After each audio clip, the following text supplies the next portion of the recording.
کہتے ہیں؟ آقا کی بات کو ماننا کس کو کہتے ہیں؟ صحابہ نے سوال نہیں کیا کہ حضور یہ نماز کے دوران اباؤٹ ٹرن آپ نے کیسے کر لیا. صحابہ منن والے تھے، سوچنے والے نہیں تھے. نبی پاک نے رخ تبدیل کیا، سارے صحابہ نے رخ تبدیل کر لیا.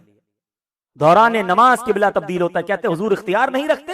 میرے آقا تو وہ ہیں کہ خدا کی رضا چاہتے ہیں دو عالم، خدا چاہتا ہے رضائے محمد. اور ایک اور جگہ سنو، کہتے ہیں نا اس آیت کو، چونکہ ایک آیت پڑھی اور اسی کو لے کے مقدمہ کھڑا کر دیا. دیکھو حضور خود کہہ رہے ہیں کہ کوئی اختیار نہیں رکھتے. ایک آیت میں کیا فرمایا؟ وَعِندَهُ مَفَاتِحُ الْغَيْبِ لَا يَعْلَمُهَا إِلَّا هُ، اور غیب کی کنجیاں اسی کے پاس ہیں، ان کو صرف وہی جانتا ہے. او بھائی آیت لے کر آ گئے. دیکھو اللہ خود فرما رہا ہے کہ علم غیب تو اللہ کسی کو نہیں دیتا، اللہ کے پاس. جہاں جہاں تلوار اٹھانے کی ضرورت پڑی، ہمیں نبی پاک علیہ السلام اور صحابہ نے تلوار بھی اٹھائی، مگر جہاں معافی دی وہاں اسلام کو ایک اور نیا عروج ملا. تو یہ بہت اسٹریٹجیکلی نبی پاک نے اس پورے معاملے کو ہینڈل کیا. اور سبحان اللہ وہ تاریخی خطبہ، دیکھیں دنیا میں کیا ہوتا ہے، جب کوئی وکٹری ہو جاتی ہے تو ایک وکٹری اسپیچ دی جاتی ہے اسپورٹس کے بعد بھی. اور جناب کوئی الیکشن جیت جاتا ہے تو وہ، یا جناب کوئی جنگ جیت جاتا ہے تو اب جو وکٹوریس ہوتا ہے، جو جیتنے والا ہوتا ہے، ایک وکٹری اسپیچ دیتا ہے. نبی پاک نے جب یہ سارا معاملہ ہو گیا ہے، ایوری تھنگ انڈر کنٹرول ہو گئی، تو پیارے آقا نے خطبہ دیا. وہ کیسی کمال کی اسپیچ ہے، وہ ایک ایک لفظ سونے کے الفاظ میں، سونے کے سمجھے کے انداز میں تولنے کے جانے کے قابل ہے. اب ذرا میں چند الفاظ اس کے بتاتا ہوں تاکہ انداز ہو کہ نبی پاک نے اس وقت کیا خوبصورت ارشاد فرمائی. آقا علیہ الصلوۃ والسلام کے ذرا الفاظ سنیے. آقا فرماتے ہیں سبحان اللہ، ایمان تازہ ہو جاتا ہے.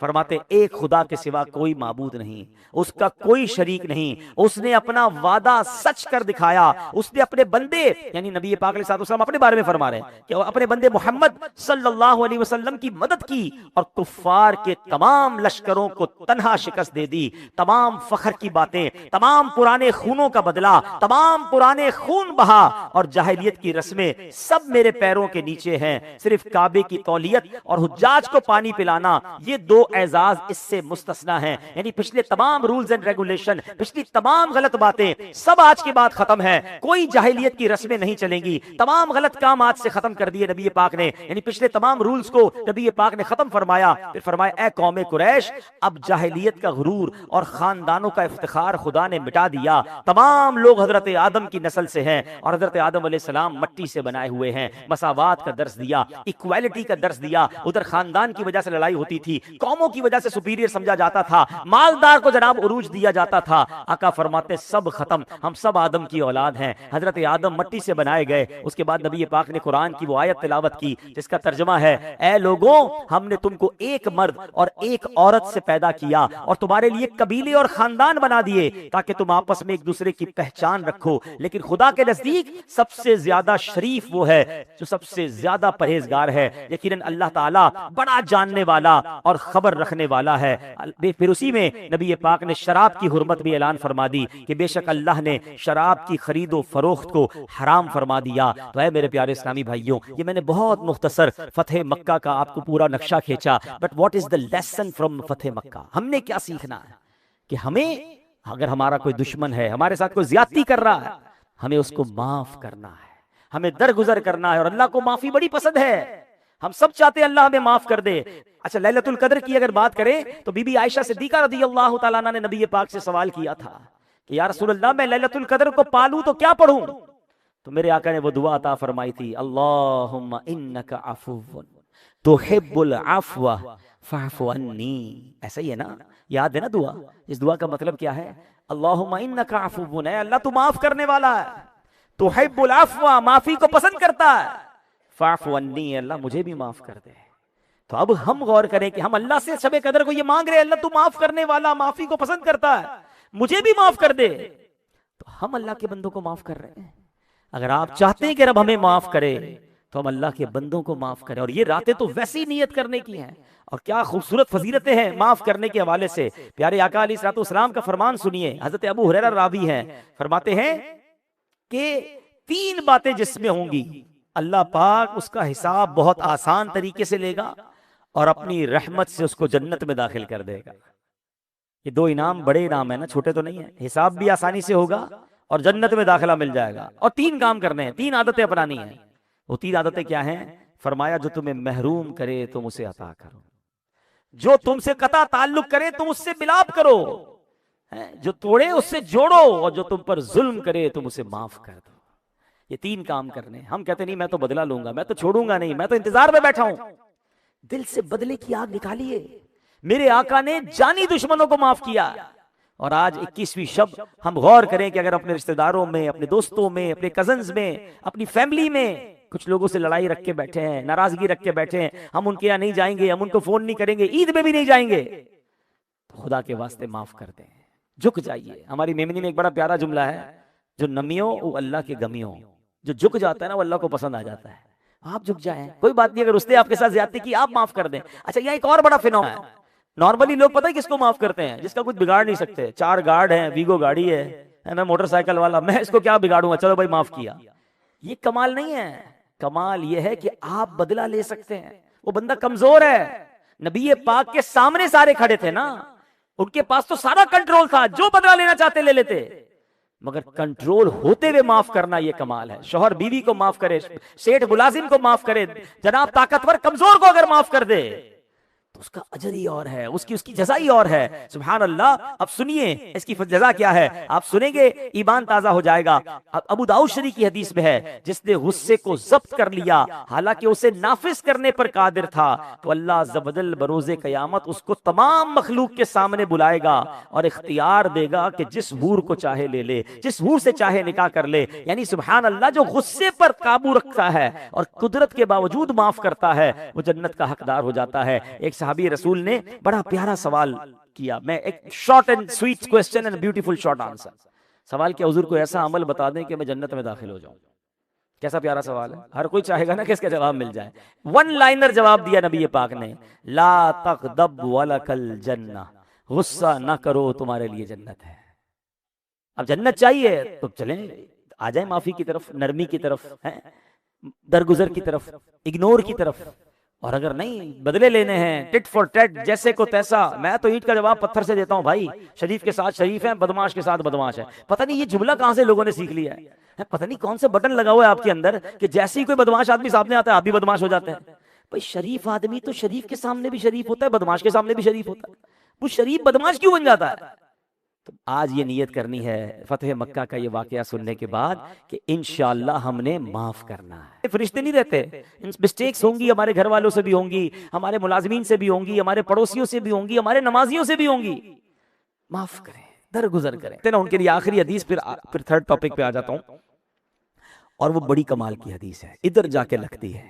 حدیث پاک کا خلاصہ ہے کہ جو معاف نہیں کرتا اسے معاف نہیں کیا جائے گا، اور جو رحم نہیں کرتا اس پر رحم نہیں کیا جائے گا. Now up to you, if you want کہ اللہ سبحانہ و تعالی ہمیں معاف فرما دے تو آپ لوگوں کو معاف کرنے والے بنے. آپ چاہتے مجھ پر اور آپ پر رحم ہو تو لوگوں پر رحم کرنا شروع کر دیں، ورنہ تیار رہیے. آج بدلے لینے ہیں، آج غصہ دکھانا ہے، آج جھاڑنا ہے، آج ذلیل کرنا ہے، آج فائر کرنا ہے لوگوں کو، نکل جاؤ میرے یہاں سے. کل دربار الہی سے نکال دیا گیا تو کہاں جاؤ گے؟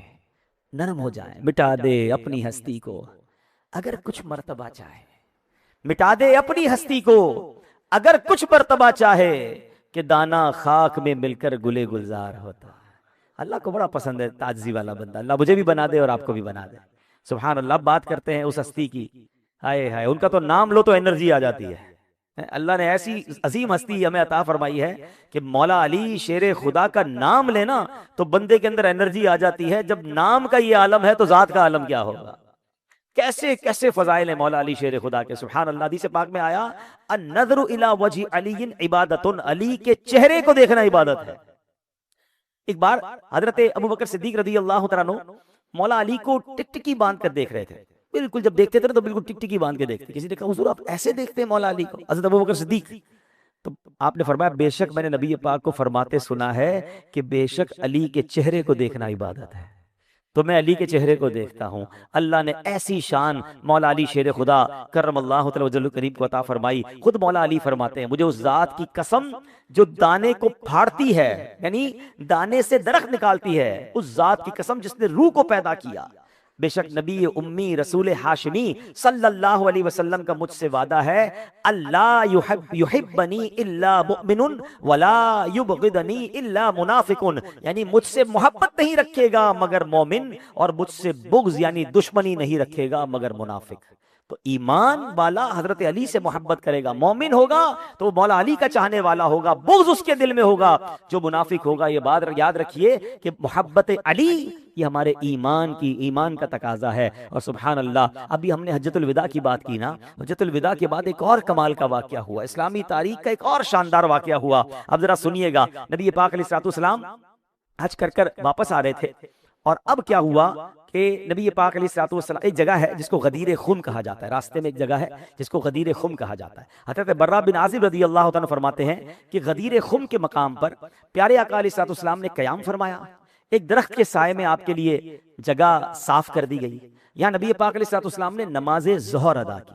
نماز کے بعد اللہ پاک کے رسول مقبول علیہ الصلوۃ والسلام نے صحابہ کرام کو مخاطب کر کے فرمایا، الستم تعلمون انی اولی بالمؤمنین من انفسہم، یعنی اے صحابہ کیا تم نہیں جانتے کہ میں مسلمانوں کا ان کی جان سے زیادہ مالک ہوں؟ صحابہ نے کہا بلا جی یا رسول اللہ، کیوں نہیں، آپ ہماری جان سے زیادہ ہمارے مالک ہیں۔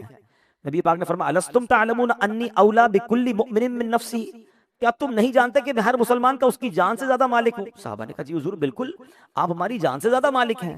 اب نبی پاک نے مولا علی کا ہاتھ اپنے ہاتھ میں لیا صحابہ کے سامنے اور فرمایا من کنت مولاہ فعلی مولا، آقا فرماتے جس کا میں مولا ہوں اس کے علی مولا ہیں۔ کہ نبی پاک نے دعا کی اللہم والی من والاہ وعادی من عاداہ، اے اللہ جو علی سے محبت کرے تو اس سے محبت فرما، جو علی سے دشمنی رکھے تو اس سے دشمنی فرما۔ تو پتا چلا کہ مولا علی سے محبت کرنے والے سے رب محبت فرمائے گا۔ اور سبحان اللہ، آقا فرماتے جس کا میں مولا اس کے علی مولا۔ سبحان اللہ۔ اب یہاں بڑی خوبصورت بات سمجھنے کی ہے کہ اس سے مراد سیدی اعلیٰ حضرت امام اہل سنت نے اور علماء کرام نے لکھی کہ مولا علی سبحان اللہ، مولا سے مراد مددگار، دوست۔ تو سبحان اللہ، نبی پاک مددگار ہیں، ہم سب کے مہربان ہیں، ویسے ہی مولا علی بھی سبحان اللہ ہمارے مولا ہیں۔ حکیم الامت مفتی احمد یار خان نعیمی فرماتے ہیں یہاں ولی یعنی مولا کا معنی خلیفہ نہیں، بلکہ اس کے معنی دوست یا مددگار ہے، یعنی آقا و مولا صلی اللہ علیہ وسلم کے مبارک فرمان کا مطلب یہ ہے کہ جس کا میں محبوب اور مددگار ہوں اس کے علی بھی دوست ہیں، محبوب اور مددگار ہیں۔ سبحان اللہ۔ اب مولا علی کے بہت سارے فضائل ہیں، اب چونکہ وقت ہمارے پاس تھوڑا ہے، ورنہ حضرت علی کی ذات پر بات کرنی ہو ساری رات بات کریں نا تو بات پوری نہیں ہوتی ہے۔ میں دو مختصر خوبصورت باتیں، حالانکہ مولا علی وہ ہیں کہ جن کی شان میں احادیث بھی ہیں اور قرآن کی بہت ساری آیتیں بھی ہیں۔ ایک بڑی کمال کی قرآن کی آیت ہے، سبحان اللہ، آپ نے ایک بار کیا کیا، صدقہ دینا تھا آپ نے ایک بہت خوبصورت اسٹائل اپنایا، 4 درہم صدقہ کیا اور 4 درہم کو الگ انداز سے کیا، ایک صبح صدقہ کیا، ایک رات صدقہ کیا، ایک چھپ کر صدقہ کیا، ایک لوگوں کے سامنے صدقہ کیا۔ انداز تھا۔ اخلاص کا عالم یہ ہے کہ قرآن پاک کی آیت نازل ہو گئی آپ کے صدقہ کرنے کے انداز پر۔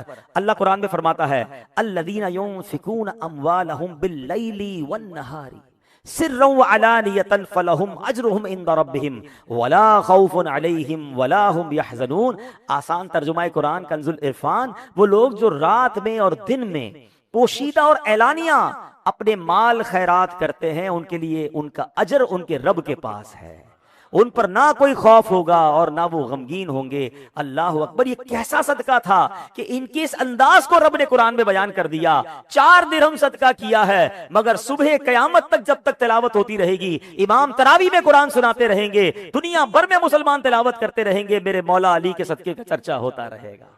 کیسا مقبول صدقہ ہے یہ، صبح صدقہ کیا۔ اچھا، اب اس کو جب میں نے بھی پڑھا تھا دوبارہ آج پڑھ لیا ہے، میں بھی نیت کرتا ہوں، آپ بھی نیت کریں کہ کبھی ایسے بھی صدقہ کریں گے انشاءاللہ، اپنے صدقے کو 4 پورشن کریں گے۔ کہتے ہیں اچھوں کی نقل اچھی، ہماری نہ اوقات ہے انداز ہے، ہم تو گناہوں کے انبار تلے دبے ہوئے ہیں، مگر مولا علی کے انداز کو اپناتے ہوئے کہ کچھ ایسا کر لیں کہ کبھی صبح صدقہ کر لیں، ایک ہی دن صبح میں کر لیں، پھر شام میں بھی کر لیں، اور اسی دن لوگوں کے سامنے، جیسے مسجد میں کوئی باکس وغیرہ لگا ہے، لوگوں کے سامنے بھی دے دیں، کچھ اکیلے میں بھی دے دیں، اور اللہ سے عرض کرے مولا میں تو گناہ گار، تیرے پیارے حضرت علی کا انداز اپنا لیا ہے، اللہ ان کے صدقے میرا قبول فرما لے۔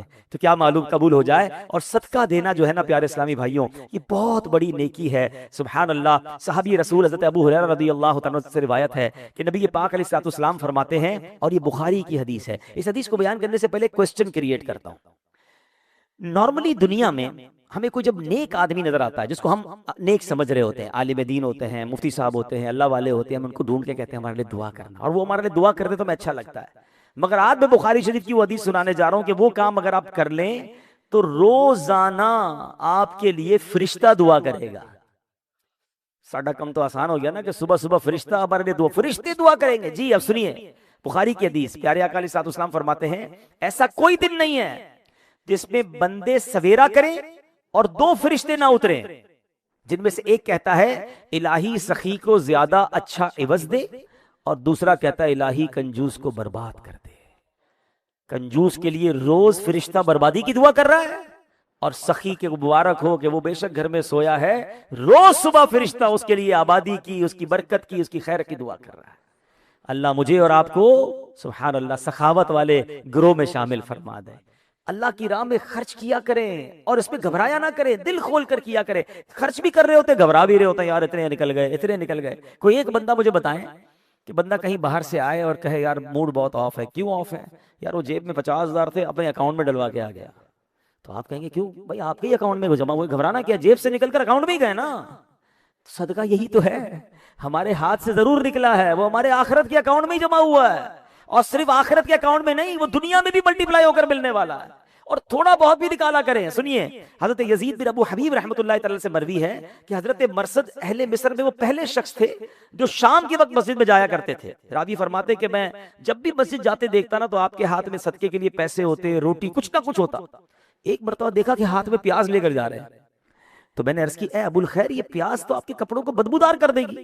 فرمایا اے ابو الحبیب کے بیٹے میرے پاس صدقہ کرنے کے لیے گھر میں اور کچھ نہیں تھا، تو میں نے سوچا خالی ہاتھ نہ جاؤں، یہ پیاز ہی صدقہ کر دیتا ہوں. روزانہ کچھ نہ کچھ صدقہ کرنے کی عادت رکھے، اپنی حیثیت کے مطابق کسی غریب کو دے دیں، کسی کو بھی دے دیں، اچھے کام میں خرچ کریں تو انشاءاللہ اس کی برکتیں ملیں گی.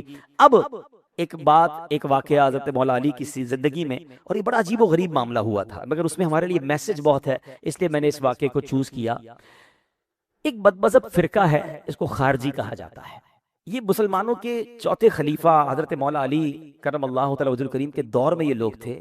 یہ لوگ آدھے جاہل تھے، عجیب بے وقوف لوگ تھے. ان بدبختوں نے معاذ اللہ مولا علی پر کفر کا فتویٰ لگا دیا. اب اس کی وجہ بھی بڑی عجیب تھی. جس کو دیکھنا عبادت ہے، جس کی محبت ایمان کی علامت ہے، جن کا بغض بندے کو منافق بنا دیتا ہے، اس قطعی جنتی صحابی رسول کو ان بدبختوں نے معاذ اللہ مولا علی پر کفر کا فتویٰ لگایا. اب فتویٰ کیا تھا کہ حضرت مولا علی اور حضرت امیر معاویہ رضی اللہ تعالیٰ عنہ کے درمیان کسی دینی مسئلے پر اختلاف ہوا. حضرت مولا بڑے با کمال تھے، آپ نے حکمت عملی اختیار کی کہ ایک حکم یعنی ثالثی مقرر کر دیا. 3rd پرسن ہوتا ہے نا کہ یار میڈیوکر کے بیچ میں بیٹھ کے سلو کروا دی جائے. اس حکم نے دونوں کی سلو کروا دی. اس شخص نے ساتھ بٹھا کر دونوں سائیڈ کی بات چیت سن کے سلو کروا دی. یہ خارجی لوگ تھے جو کہ چاہتے تھے سلو نہ ہو، لڑائی ہو. لڑائی کیوں نہیں ہو رہی؟ تو ان لوگوں نے دیکھا کہ مولا علی نے تو سلو کر لی ہے، تو مولا علی پر کفر کا فتویٰ کیسے لگایا؟ قرآن کی آیت کا ایک حصہ لے کر آ گئے.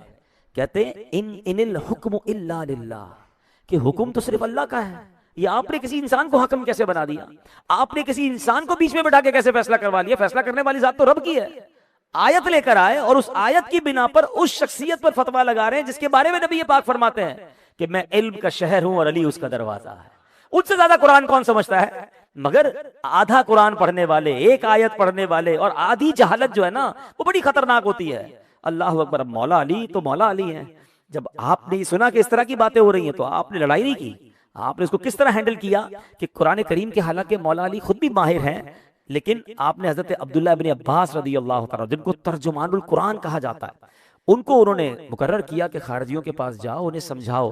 اور جب وہاں گئے تو پوچھا کیوں تم فتویٰ لگا رہے ہو مولا علی کے بارے میں؟ کہا قرآن میں لکھا ہے فیصلہ کرنے والی ذات تو اللہ کی، حکم تو اللہ کا ہے، اور آپ نے کسی بندے کو حکم بنا کر فیصلہ کروا لیا. تو حضرت عبداللہ بن عباس نے فرمایا کہ لگتا ہے تم نے سورہ مائدہ کی آیت نمبر 95 نہیں پڑھی. اللہ پاک نے فرمایا اگر کوئی حالت احرام میں کسی جانور کو مار دے، مثلا کسی نے خرگوش مار دیا، اب حکم ہے کہ اس جانور کی قیمت صدقہ کریں.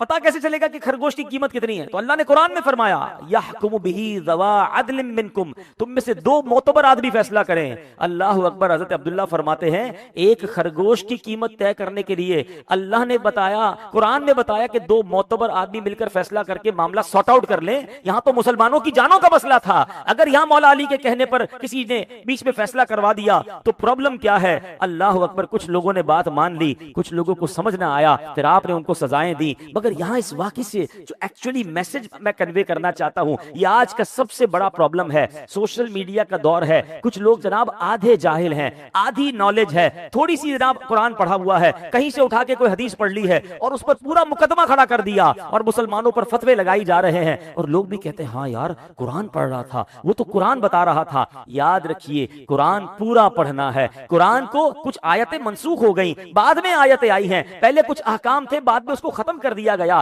مفتیان کرام اور علماء جن کی نظر میں پورا قرآن اور نبی پاک کی سیرت ہوتی ہے، پھر جا کے وہ ہمیں مسئلہ بتاتے ہیں، لیکن مسئلہ یہ ہے کہ آدھی جہالت نے بہت کچھ بربادی کر دی ہے۔ اللہ قرآن میں فرماتا ہے افتؤمنون ببعض الکتاب وتکفرون ببعض، افتؤمنون ببعض الکتاب وتکفرون ببعض، کیا تم اللہ کے بعض احکامات کو مانتے ہو اور بعض سے انکار کرتے ہو؟ کچھ لوگ صرف ایک آیت کو لے کر آ جائیں گے اور آپ کے سامنے پیش کریں گے، چونکہ ہم نے بھی قرآن پورا نہیں پڑھا، ہم بھی کنفیوز ہو جاتے ہیں۔ ایسا نہیں ہونا چاہیے۔ اب میرے پیارے اسلامی بھائیوں، اب میں کچھ مثالوں کے ذریعے آپ کو سمجھاتا ہوں کہ بات کیسے آپ کو سمجھ آئے گی کہ آدھی جہالت کی مثالیں کیا کیا ہیں۔ اللہ پاک نے قرآن میں کیا فرمایا؟ وَلَا يُقْبَلُ مِنْهَا شَفَاعَةٌ، اور نہ کوئی سفارش مانی جائے گی۔ اب یہ آیت لے کر کوئی آیا کا شفاعت تو ہوگی نہیں، کس نے کہا شفاعت ہوگی؟ قرآن کہتا ہے کوئی سفارش نہیں مانی جائے گی، کوئی شفاعت نہیں کرے گا۔ اب ایک ایسا مسلمان جس نے پورا قرآن پڑھا ہی نہیں ہے اور سنتا ایسے لوگوں کو ہے جو جناب کہیں عالم بنے نہیں، جنہوں نے پورا قرآن پڑھا نہیں، کسی جگہ باقاعدہ علم حاصل نہیں کیا، اس ایک سن کو کنفیوز ہو گئے کہ ہاں یار قرآن کہہ رہا ہے سفارش نہیں مانی جائے گی، تو پھر شفاعت کیسے ہوگی؟ حالانکہ سب آیت الکرسی میں پڑھتے ہیں من ذا الذی یشفع عنده الا باذنہ۔ قرآن نے اگلی آیت میں کیا سمجھایا؟ کون ہے جو اس کے ہاں اس کی اجازت کے بغیر سفارش کرے؟ معلوم ہوا سفارش کوئی نہیں کر سکتا، مگر جس کو رب اجازت دے گا وہ سفارش فرمائے گا، وہ شفاعت کرے گا۔ اور اللہ اکبر، ہمارے آقا شافع محشر ہیں، انہیں رب نے مقام محمود عطا فرمانے کا وعدہ فرمایا ہے۔ آگے چلیں، ایک آیت قرآن کی بڑی پیش کی جاتی ہے، قل انما انا بشر مثلکم، تم فرماؤ میں ظاہراً تمہاری طرح ایک بشر ہوں۔ اب کچھ لوگوں کو آدھا علم ہے، دیکھو نبی پاک تو خود کہہ رہے ہیں میں تمہاری طرح کا آدمی ہوں، بالکل ہمارے جیسے ہی تو ہیں، قرآن کہہ رہا ہے، اور نبی پاک قرآن میں جو فرما رہے ہیں، قرآن نبی پاک نے فرمایا وہی تو قرآن نے بیان فرما دیا کہ قل انما انا بشر مثلکم، تم فرماؤ میں ظاہراً تمہاری طرح ایک بشر ہوں۔ مگر اگر قرآن پورا پڑھتے تو ایک جگہ یہ بھی تو فرمایا نا قد جاءکم من اللہ نور، کیا ترجمہ ہے؟ بے شک تمہارے پاس اللہ کی طرف سے نور آ گیا۔ پتا چلا حضور دنیا میں بشر بن کر تشریف لائے، مگر حضور عام لوگوں جیسے بشر نہیں ہیں، بلکہ یہ اللہ پاک کا نور ہے جنہیں رب کریم نے بشر بنا کر دنیا میں بھیجا ہے۔ آپ انسان ضرور ہیں، آپ بشر ضرور ہیں، مگر نوری بشر ہیں۔ ارے انہیں عقل نہیں آتی جو نبی پاک کو اپنے جیسا کہتے ہیں، کھڑے ہو کر پنکھے تک ہاتھ پہنچتا نہیں ہے، اور میرے آقا زمین پر کھڑے ہو کر اشارہ فرمائے تو چاند دو ٹکڑے فرما دیتے ہیں۔